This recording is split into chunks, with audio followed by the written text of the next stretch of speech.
Hey, what's going on, my friends, and welcome to my YouTube channel. My name is Victor, and today's video is going to share with you 5 things I think you should know about this powerful full moon we have here on July 13th, 2022.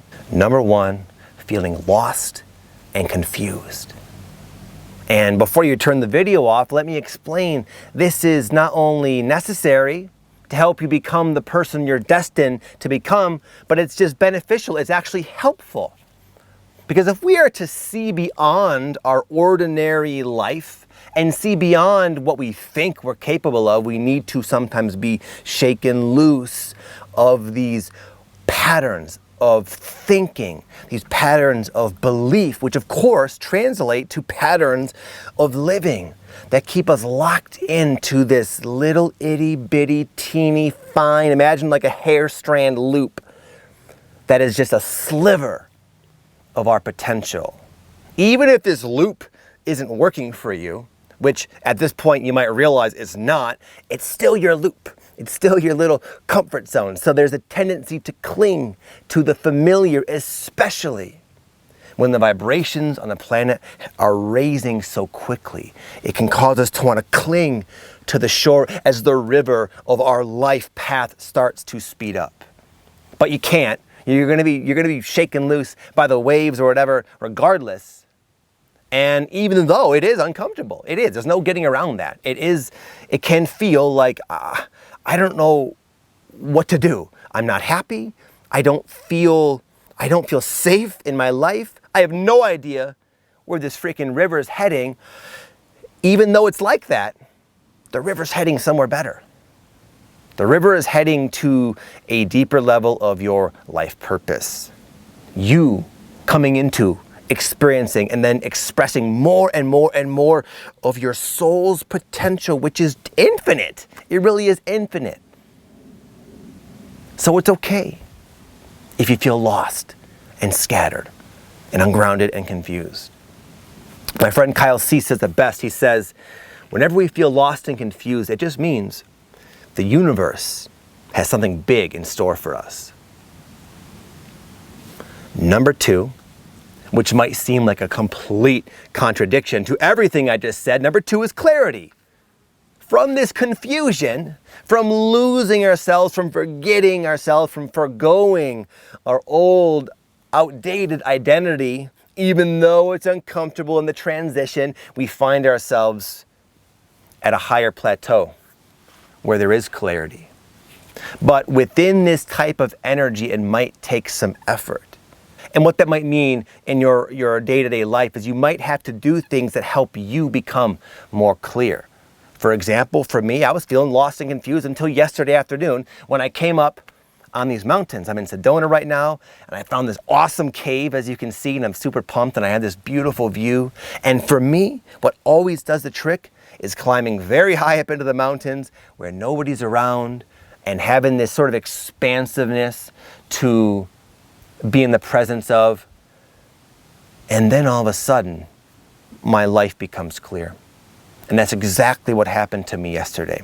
I came up here with my wife in this spot just above there, did a little breath work, and even though I was feeling very lost and confused, what did it do? It compelled me to do things to help me get really clear.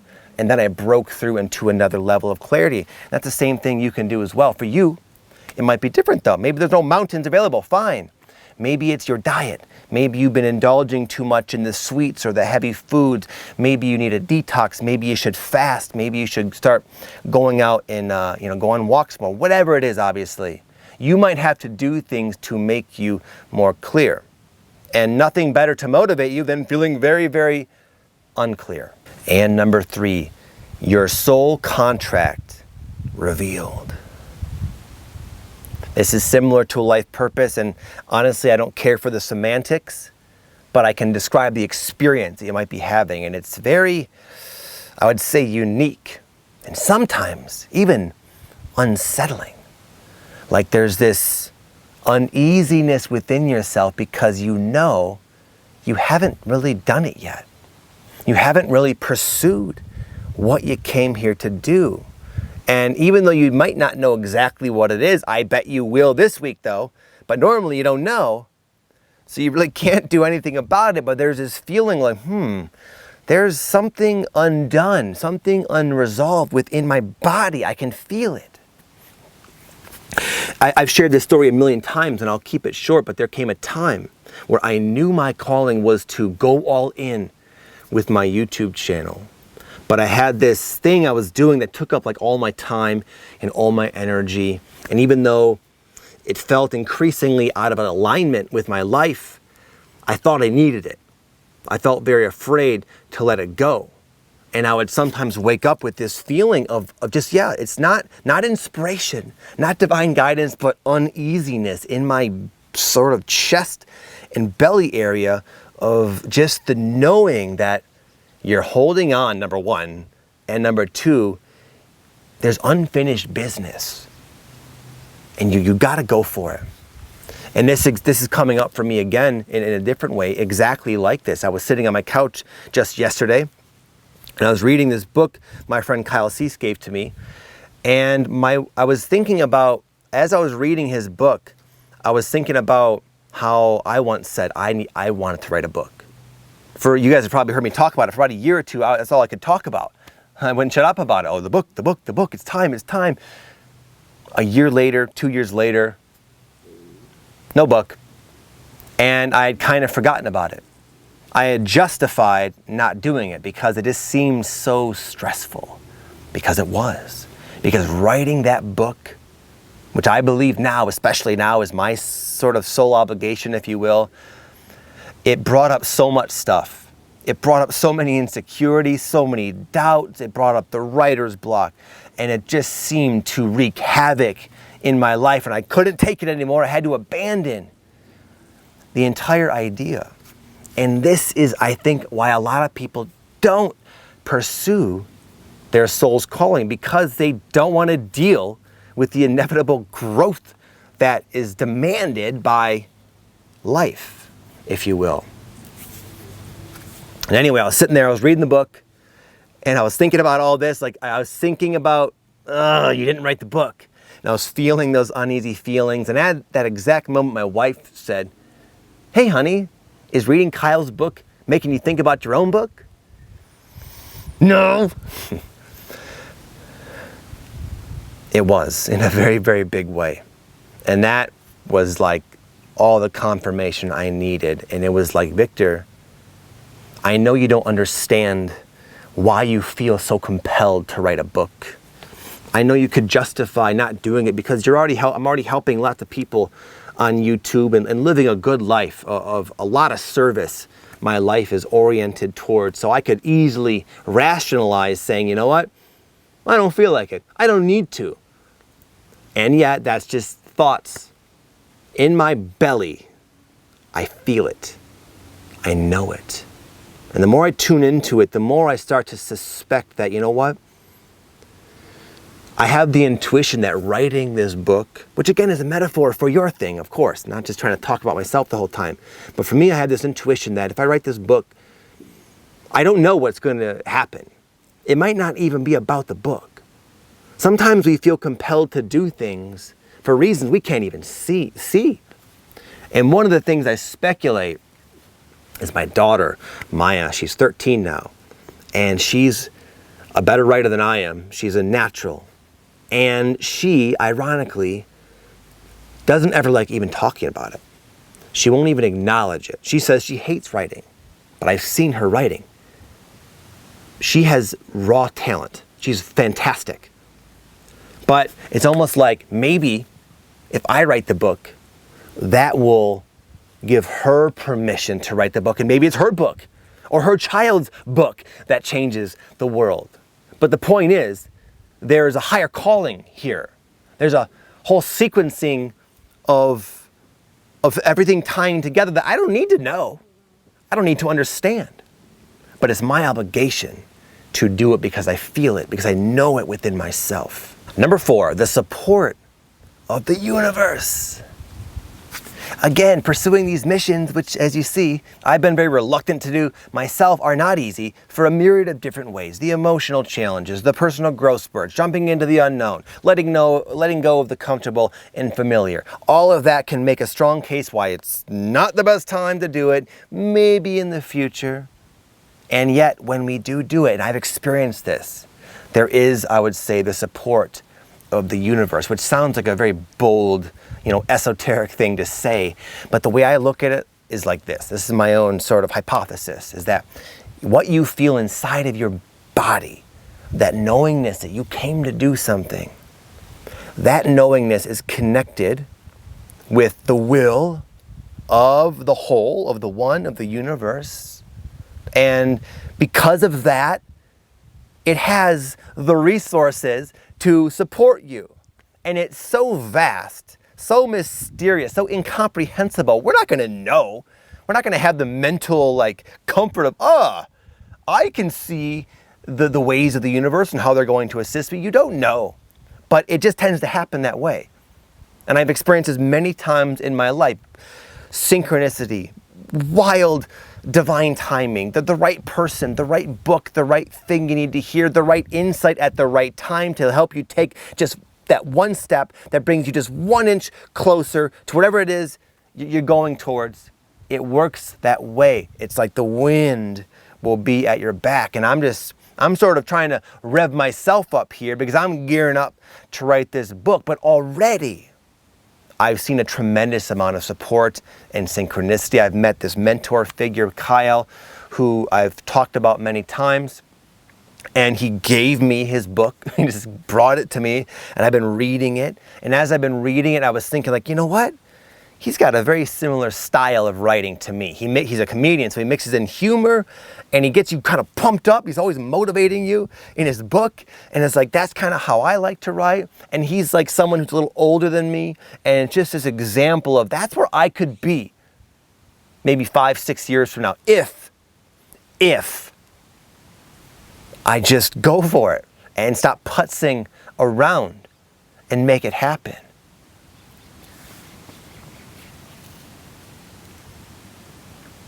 I really can't express. This is I'm sharing about something I've not done. But so you might be wondering, what do you know, man?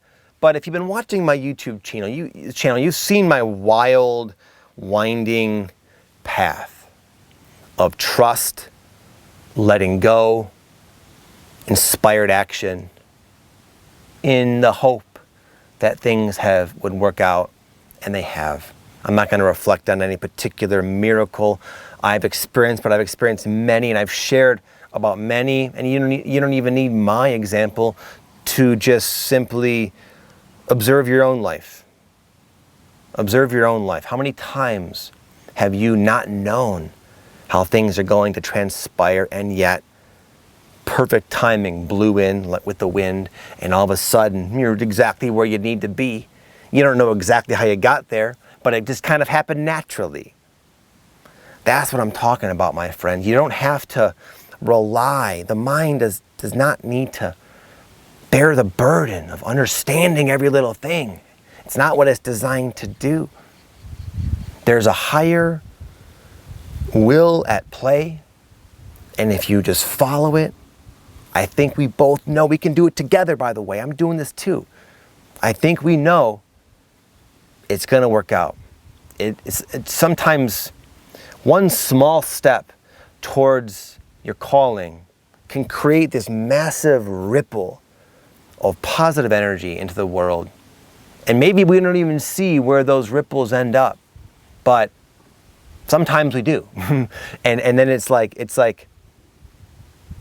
it's confirmation that we're making the right move. So anyway, I'm trying to pep myself up as I share this with you, if you can't see. But I invite you to take this plunge with me, to take this journey with me. And we don't have to do it alone. We can meet up here every Monday for the energy updates, and we can be in this together. You can hold me accountable.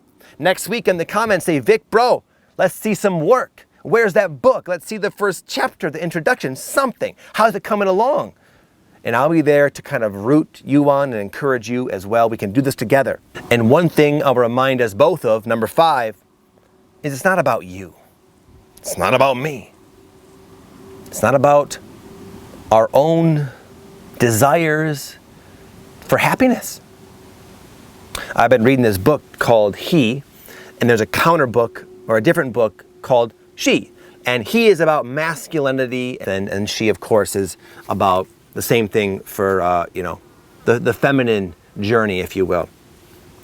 And one of the things this book eventually comes to is usually around middle age. If you're on track, maybe I'm a little late, I'm just learning this now. You get to this point where you realize that your own individual pursuit of happiness is in a way disconnecting you from, again, the will of God, I want to say, without being religious, the will of the universe, your soul's path. When we just let go and just follow, like live this life of real faith, then actual happiness comes. It comes in greater abundance. And our own sort of pursuits can sometimes get in the way. Especially in my experience when it comes to sharing of yourself. Writing a book, I had the same, very similar types of blocks on YouTube. In the beginning of my YouTube career, I couldn't help but be very focused on, what are people going to think? What if they don't like it? Oh God, a negative comment? Oh my goodness. I don't like how I'm feeling because of what that person says. And as I've shared on my YouTube channel many times, I've lived a life of a tremendous amount of anxiety and insecurity, lack of confidence. And as I started sharing more and more and more on YouTube, what helped me truly transcend a lot of that anyway, is just the awareness that this is not about me. Even today, for example, I fasted sort of yesterday, and I feel very depleted. I don't feel like sharp. And I feel like the last video I did was like one of my best, and this next follow-up one is like, it's not very good. And these are my own thoughts about it. But here I am. I'm gonna do my best regardless, because I know there will be some of you that will hear something you need to hear. And it's not about me. It's not about Victor coming off super impressively every time. It's not about New York Times bestseller. It's not about you becoming the most well-known psychic in your community, or healer, or coach, or whatever it is you feel called to do.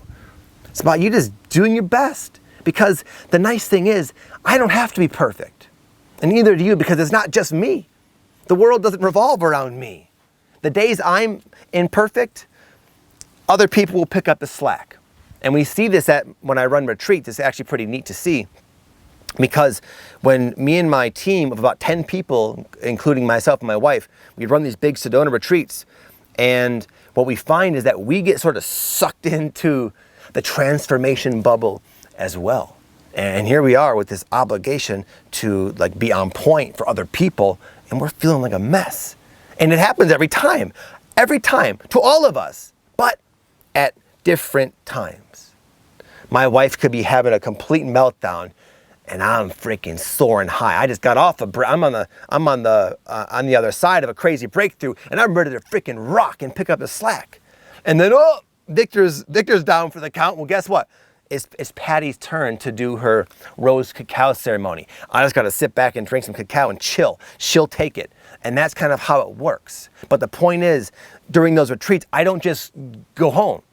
I still show up and do my best, but without the expectation of having to be perfect. We're not perfect at all. It's obvious. And yet, we constantly strive for perfection, which is madness.